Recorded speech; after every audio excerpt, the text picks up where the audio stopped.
गावामध्ये कळकळीची ही व्यसन मुक्ती झाली पाहिजे.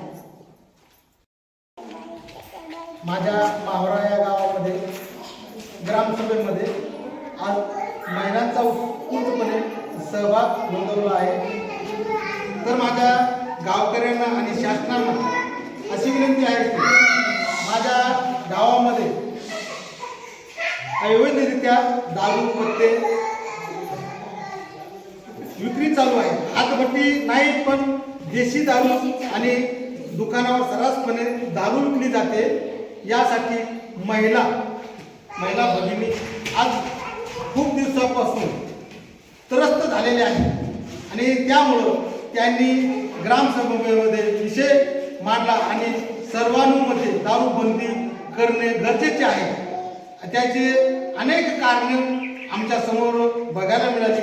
यासाठी महिलांची तळमळ आणि गावातील झालेलं दूषित वातावरण कमी होईल यासाठी आमच्या गावामध्ये पोलीस पाटील, सरपंच, ग्रामसेवक, सर्व ग्रामपंचायत सदस्यांनी या सर्व महिलांचा उत्स्फूर्तपणे आम्ही पाठिंबा देत आहोत. जर गावामध्ये दारू बंद करण्यात आली तर जे व्यसनी झालेले लोक आहेत, मुलं असतील 12-12, 13-13 वर्षापासून तर वयोवृद्ध पुरुषापर्यंत दारू पिणे आणि घरामध्ये भांडण तंटे करणे खूप वाढलेले आहेत. महिला भगिनी रोज मजुरीने कामाला जातात.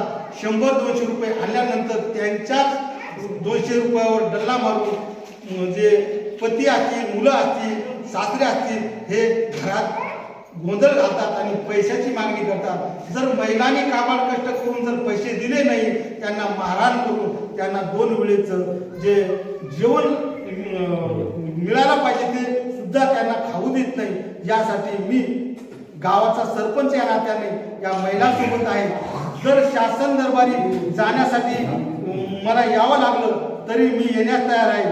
पोलीस चौकी, शेवटी SP ऑफिस, मंत्रालयापर्यंत आम्ही आज पाठपुरावा करणार आहे. कारण की जर व्यसन बंद झाले तर गावातील प्रगती होईल, कुटुंबाची प्रगती होईल, देशाची प्रगती होईल. पण प्रगती तर जाऊ द्या, पण घरामध्ये सुख समाधान 2 वेळेचं जेवण सुद्धा हे लोक करू देत नाही.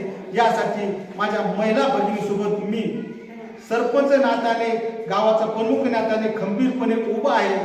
मला किती त्रास या दारू पिणाऱ्या लोकांकडून झाला तरी मी त्यांना प्रत्युत्तर देण्यास तयार आहे.